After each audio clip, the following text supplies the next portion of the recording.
let's talk about alcohol in Singapore.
One of the things that we've observed spending about 3 months in Singapore is that alcohol is expensive.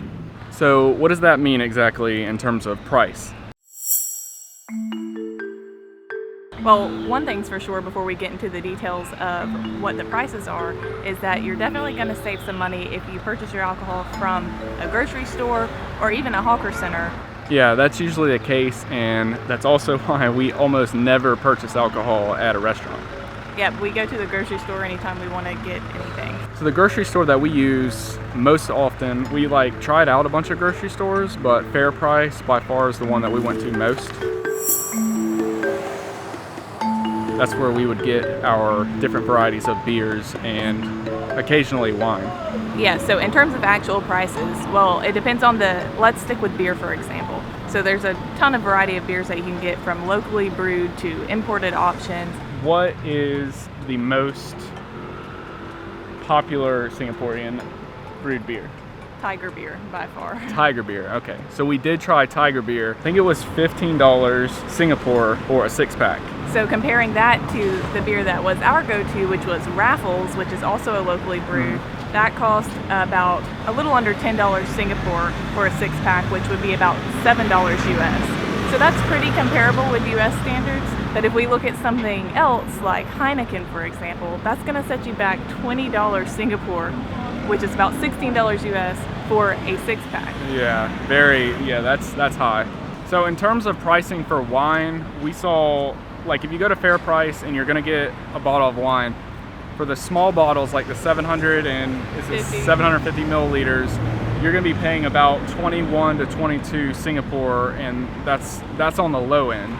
I think we did see some stuff on sale every now and then that would be 15 Singapore, and that is for the small bottle. What else? What else do we need to say? So in addition, besides just the price of alcohol and it being relatively more expensive, there's also some other rules and regulations imposed on when you can actually drink alcohol. Right, in 2015 there was an act related to alcohol that the government put into place. I believe it's called the Supply and Consumption Act, but it basically put pretty strong regulations on when you can supply, if you're a store, or consume alcohol. Okay, so what does that mean for the general public? Well, in all of Singapore, it's after 10 p.m. or 10:30 p.m. at night until 7 a.m. the next morning. You cannot purchase alcohol unless you're in a licensed establishment. So a bar or a restaurant. Yeah, so you're saying that in Fair Price you're not going to be able to do it, but if you're in a bar or something like that has the appropriate license, you'd be able to purchase it. So what that means is if you are out past 10 o'clock or 10:30 p.m., whichever, do you remember if it's 10 or 10:30? I think it's 10:30, but if you're a Singaporean and it's not 10:30, just tell us in the comments. So that means if you're out past that time and you want to get a drink, then you're going to have to go to a bar or a restaurant. You're not going to be able to stop by a convenience store or a grocery store to get it. All right, so another interesting fact about alcohol in Singapore is that they have liquor control zones. Now, these were also a part of that act that the government put into place in 2015, and it has to do with basically adding additional restrictions for certain places in Singapore. And those places are Little India and Geylang, from our understanding. Geylang is actually where we stayed for the majority of our just about 90 days.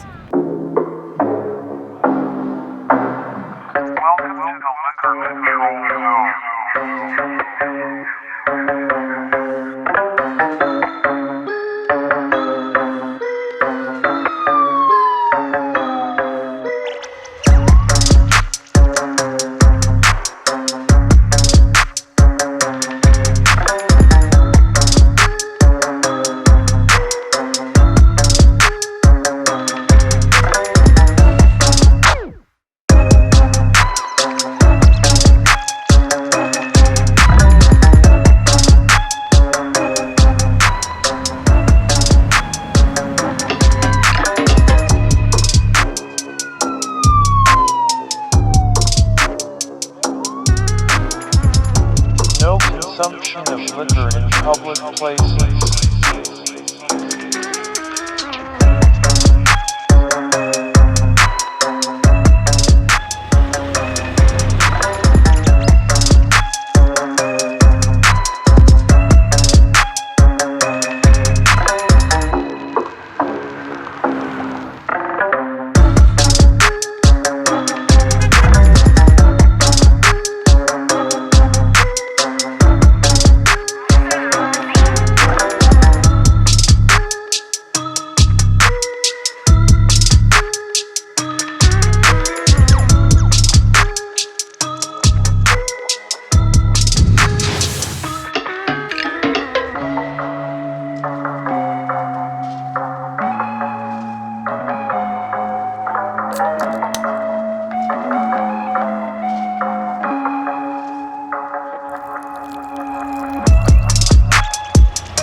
So what's the deal with these liquor control zones?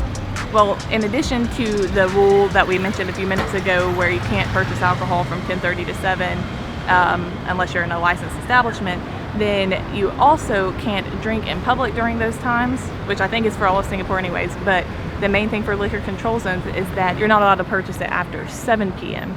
So you've got early requirements on the weekends, and you also can't be drinking in public on the weekends either, again, unless you're at a licensed establishment. So you wouldn't be able to drink in the park or anything like that if you wanted to. You'd have to be in a restaurant or a bar, for example. So given that we were staying in a liquor control zone for about 3 months, were we affected at all? Well, not really. Like, there are a lot of signs everywhere that say liquor control zone. And I mean, if you do break any of the rules inside of a liquor control zone, I believe that it's a higher fine. So they have these different fines for different things that you do. And if you do break the rules inside of a liquor control zone, then it's gonna pretty much, I think the fine's like double. For the most part, we weren't affected by it. We usually only drink once a week, like on the weekends. And we were going to pick up some raffles at Fair Price one night, and we forgot about the rules. So we went to go pick up the drinks at Fair Price, and it was they pretty much had this like chain kind of set up with a sign that just said, no, we can't sell it. So we were kind of like bummed out. So basically you just have to plan your trips to the grocery store if you're going to purchase alcohol, especially in a liquor control zone. You got to do it early. So that was our take on alcohol in Singapore. If we missed anything or misunderstood anything and you are from Singapore, then let us know in the comments.